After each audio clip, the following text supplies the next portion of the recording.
का मंगल हो, इस ब्रह्मांड का मंगल हो। हे परम शक्ति, इस पृथ्वी को समस्त समस्याओं से मुक्त करो। प्रणाम गुरुदेव।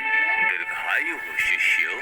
गुरुदेव, आज आपने एक ही वक्त एक ही समय में हम सबको यहाँ याद क्यों किया है? क्या आप हमें आज कोई नई शिक्षा प्रदान करने वाले हैं?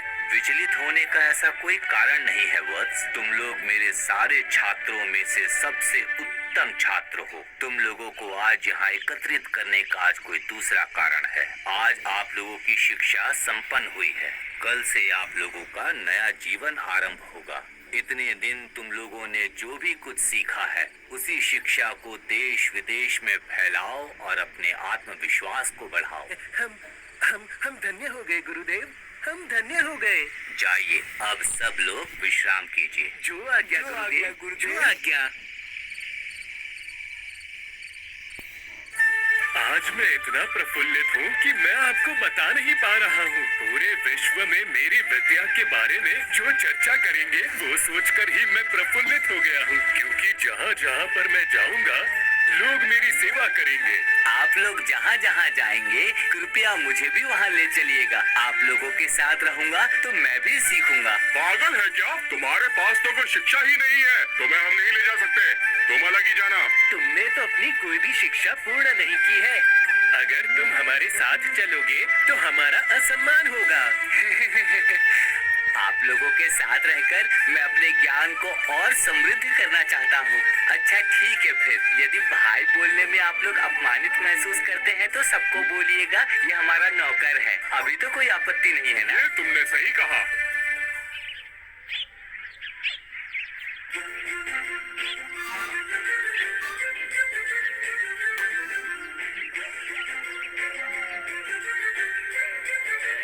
सूर्य भाई, यहाँ थोड़ा सा विश्राम कर लेते हैं। ये आपने उत्तम बात की। अब हमें अपने भोजन के लिए कोई व्यवस्था करनी होगी।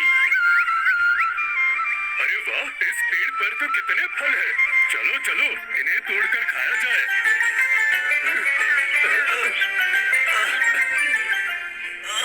अरे रुकिए रुकिए भाई लोग, रुकिए। इस फल को तोड़ने के लिए मैं कुछ व्यवस्था करता हूँ, बुद्धि लगाता हूँ। ऐसी कौन सी बुद्धि इस्तेमाल करने वाले हो तुम चंद्रकांत? हमें भी तो बताओ। देखो देखो, सारी बुद्धि खर्च मत कर देना।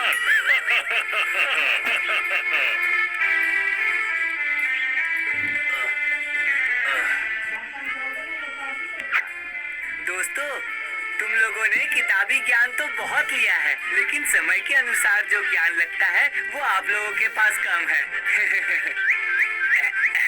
जो भी हुआ, अब हम आगे बढ़ते हैं।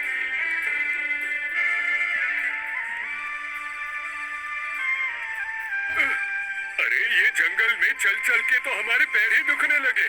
पता नहीं हमें कोई मनुष्य दिखेगा भी या नहीं।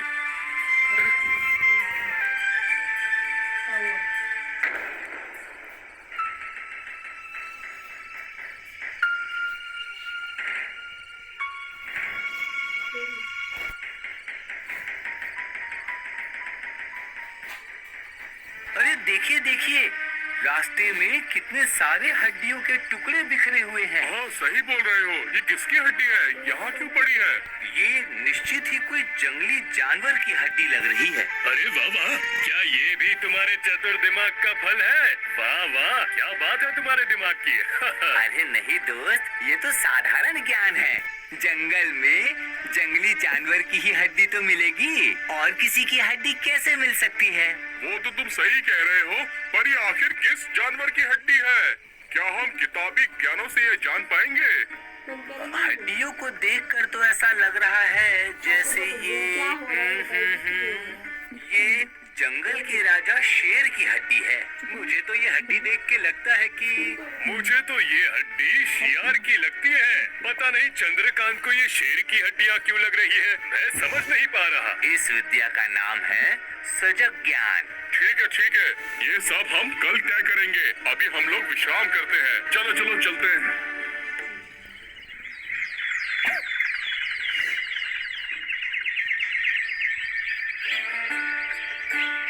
अभी जो मैंने शिक्षा प्राप्त की है, तो इस शिक्षा के माध्यम से इस अस्थियों को मैं अभी विसर्जित करूंगा।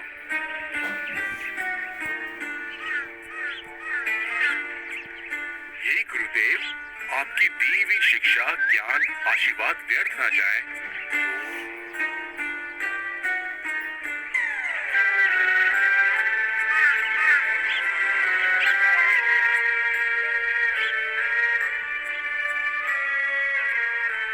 क्या बात है, क्या बात है। तुमने कर दिखाया सोमेश्वर, तुमने कर दिखाया। तुमने बिखरी हुई हड्डियों को समेट कर एकत्रित कर दिया। देखा चंद्रकांत, यही होती है असली शिक्षा, जिसको तुम कभी ग्रहण नहीं कर पाओगे। इस बार आपने बिल्कुल सही बात कही है दोस्त, आपकी शिक्षा सार्थक हुई है। पर अभी भी एक दुविधा मेरे मन में रह गई है। कौन सी दुविधा के बारे में बात कर रहे हो, ये बताओ। यही कि ये कंकाल किस प्राणी का है, ये हमें अभी तक नहीं पता चला है। हमने अपना अनुमान लगा लिया है, पर हमें अभी तक कोई सटीक उत्तर नहीं मिला है। देखो भाइयों देखो, मैं इस बारे में तो बिल्कुल निश्चित हूँ कि ये जंगल के राजा शेर की हड्डियाँ हैं। फिर भी इसे निश्चित करना आवश्यक है क्या? बोलो दोस्तों। क्यों नहीं, बताओ। इस विषय के बारे में हमें पूर्ण ज्ञान चाहिए। क्यों, सही कहा ना? तुम्हारी जानने की पूर्ण इच्छा नहीं है, इसीलिए तुम्हारी शिक्षा भी पूर्ण नहीं हो पाई है। ठीक है, लेकिन इसके बारे में हम कैसे सटीक होंगे, बताओ जरा। इसकी जिम्मेदारी तुम लोग मुझे दे दो। वो कैसे? मैंने जो विशेष ज्ञान प्राप्त किया है, उसके जरिए मैं इस कंकाल में मांस और चमड़ा वापस ला सकता हूँ और पता चल जाएगा कि ये कौन सा प्राणी था। ठीक है, तो इस बारे में हम कल सुबह चर्चा करेंगे, ठीक है?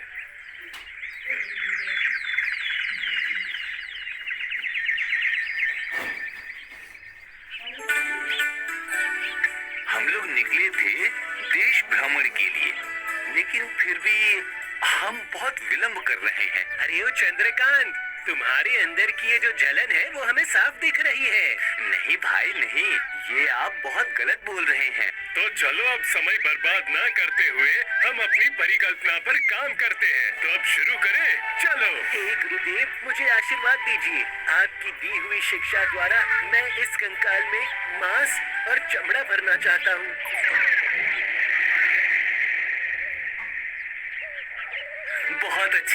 बहुत अच्छे, तुमने ये कर दिखाया वीरबाहु, बहुत अच्छे। इससे आपकी आश्चर्य क्षमता का परिचय मिला। आप धन्य हो, आप धन्य हो, आप धन्य हो, आप धन्य हो। बहुत अच्छे। चंद्रकांत, तुमने ये सारी शिक्षा ग्रहण नहीं करी तो उसमें चिंता की कोई बात नहीं है। तुम हमारे साथ रहोगे तो सब कुछ सीख जाओगे। हाँ, मैं अपने दोस्तों के लिए गर्व अनुभव करता हूँ। तो फिर हम क्या अपनी यात्रा शुरू कर सकते हैं? अरे तुम्हें क्या पता, गुरु की खास विद्या तो मेरे पास है, जिसका प्रयोग मैंने किया नहीं। कौन सी विद्या? प्राणदान की विद्या।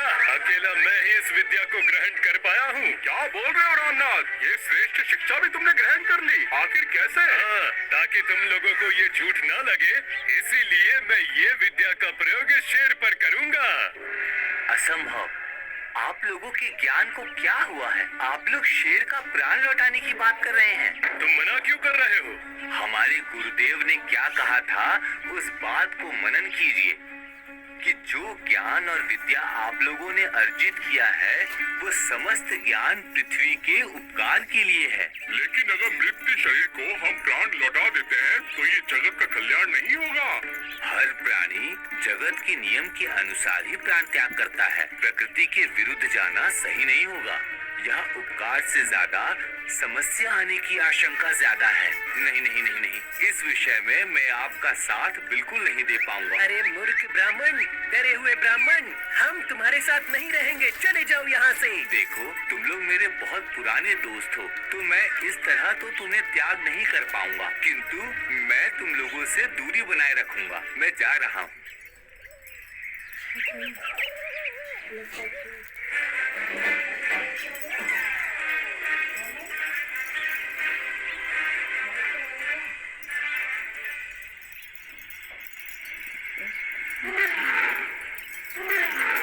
देखो भाई समेश्वर, देखो देखो देखो, ये देखो, विश्व की सबसे श्रेष्ठ विद्या मेरे पास है।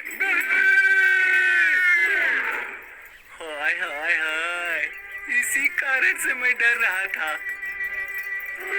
सिर्फ पोथी पढ़ने से ही संपूर्ण ज्ञान नहीं मिलता है, वास्तव बुद्धि का भी प्रयोग करना चाहिए, लेकिन आप लोगों ने मेरी बात नहीं मानी। आप लोग मेरी बात मानते तो ऐसी अवस्था कभी नहीं होती, कदापि नहीं होती।